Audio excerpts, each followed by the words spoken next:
Magandang umaga, kumusta po? Narito po dito ang update natin para sa lagay ng ating panahon.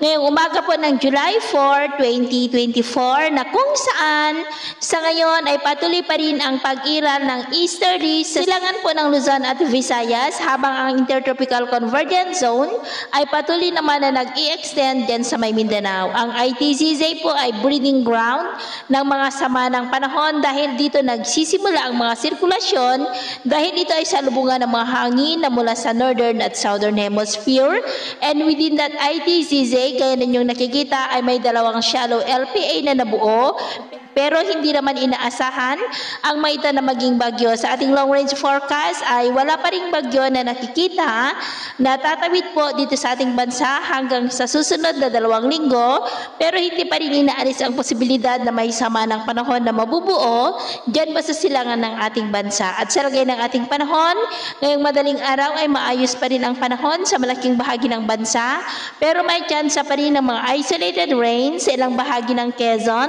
Polillo Island, Oriental Mindoro, Legazpi, Catanduanes, Calamian Group of Islands, Iloilo, ilang bahagi ng Panay Island, Cebu, Ormoc, Southern Leyte, Samar Provinces, Dinagat Island, Sulu Archipelago, Sultan, Kudarat at ilang bahagi po ng Davao. At mamaya ay sisikat pa rin ang araw sa malaking bahagi ng ating bansa, mainit at maalinsangan, pero may tsansa pa rin ng maulap na kalangitan with isolated rain sa ilang bahagi ng Southern Quezon, Bicol Region, Kabisayaan, Dinagat Island, Sulu Archipelago at Zamboanga. At mamayang hapon, posible ang malalakas na ulan sa malaking bahagi ng Visayas, Mindanao, ilang bahagi ng Southern Luzon, Calabarzon, Metro Manila, Pangasinan, Ilocos Region, Cordillera, Nueva Vizcaya, Quirino at Aurora. Kaya mag-ingat po tayo sa posibleng banta pa rin ng mga pagbaha at pagguho ng lupa. At sa atin naman pong mga baybayin,